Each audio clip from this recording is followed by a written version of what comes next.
বৰপেটাৰ নিচেঙাত African swine ফিভাৰত আক্ৰান্ত ৩৫টাকৈ গাহৰি বৰপেটা জিলা প্ৰশাসনে সতৰ্ক সংকেত দিয়াৰ পাছতে জিলাখনৰ কেইবাঠাইতো ধৰা পৰিছিল আফ্ৰিকান সোয়াইন ফিভাৰৰ শেহতীয়াকৈ বৰপেটা জিলাৰ চেঙাৰ ৰাজচক্ৰৰ অন্তৰ্গত পশুপালন আৰু পশু চিকিৎসা বিভাগ ৰাজ্যিক পশু চিকিৎসালয়ৰ অধিষ্ঠিত নিচেঙা গাঁৱৰ বামপাৰাত ধৰা পৰিছে আফ্ৰিকান সোয়াইন ফিভাৰত আক্ৰান্ত গাহৰি জানিব পৰা মতে বৃহস্পতিবাৰৰ দিনটোত কেইটামান গাহৰিৰ জ্বৰ হৈ থকাত পশু চিকিৎসকক খবৰ কৰাত চিকিৎসকৰ দল এটি গাহৰি পালকৰ ঘৰত উপস্থিত হৈ নমুনা সংগ্ৰহ কৰি পঠাইছিল গুৱাহাটীলৈ তাৰ পাছতে এতিয়া চেঙাস্থিত পশুপালন আৰু পশু চিকিৎসা বিভাগ তথা ৰাজ্যিক পশু চিকিৎসালয়ৰ পৰা জাননী প্ৰদান কৰি জনাইছে পশুপালক দেৱকুমাৰক অধিক সংক্ৰমণ ৰোধ কৰিবলৈ বৰপেটা জিলাৰ সকলো বজাৰ আৰু ৰাজহুৱা স্থানত গাহৰিৰ পোৱালি আৰু গাহৰিৰ মাংস আৰু আনুষংগিক সামগ্ৰী বিক্ৰী নিষিদ্ধ কৰা হৈছে ৰাষ্ট্ৰীয় ঘাইপথৰ মাজেৰে চলাচল কৰাৰ বাহিৰে জিলাখনত ভিতৰত আৰু বাহিৰত গাহৰিৰ পৰিবহণ নিষিদ্ধ কৰা হৈছে ইতিমধ্যে বৰপেটা জিলা প্ৰশাসনৰ তৰফৰ পৰা নিৰ্দেশনা জাৰি কৰা আছে আইপিচিৰ অধীনত 188 নং ধাৰাত জাৰি কৰা নিৰ্দেশনা উলংঘা কৰিলে দণ্ডনীয় হ'ব বুলি উল্লেখ কৰা আছে জিলাখনত জনসাধাৰণক গাহৰিৰ মৃতদেহ মুকলি পথাৰ জলভাগ বা অন্যান্য উন্মুক্ত স্থানত পেলোৱাত কঠোৰ নিষেধাজ্ঞা আৰোপ কৰা হৈছে ইয়াৰ উপৰিও আক্ৰান্ত অঞ্চলৰ 1 কিলোমিটাৰ ব্যাসাৰ্ধৰ ভিতৰত 4 জন বা তাতোতকৈ অধিক লোকৰ সমাবেশত বাধা আৰোপ কৰা হৈছে উল্লেখযোগ্য নিচেঙা গাঁৱৰ বামপাৰাৰ পশুপালক দেৱকুমাৰে জনোৱা অনুসৰি বিগত 7 বছৰে গাহৰি পালনৰ লগত জড়িত ৩৫টাকৈ গাহৰি পালন কৰি আছিল এইজন পশুপালক দেৱকুমাৰে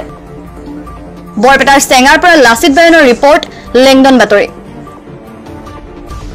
মই গাহৰিৰ ক্ষেত্ৰখনত আপোনাৰ 2018 চনৰ পৰা জড়িত হৈ আছো আৰু বৰ্তমানলৈকে জড়িত হৈ আছো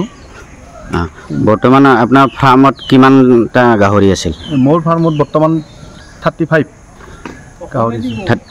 35 আছে 35টা এটা কি পজিটিভ ওলাইছে কিমানটা ওলাইছে পজিটিভ এএসএফ পজিটিভ ওলাইছে তাৰে এটাৰে ওলাইছে মোৰ যেটো বোৰ আছিল বোৰটোৰ এএসএফ পজিটিভ ওলাইছে বাকিখিনি এতিয়ালৈকে দানা চানা খাই আছে মোৰ ফাৰ্মত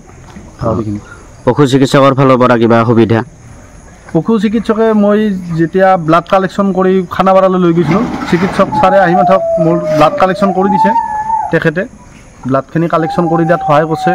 ৰিপৰ্ট আনাতে সহায় কৰিছে তেওঁলোকে যথেষ্ট সহায় কৰিছে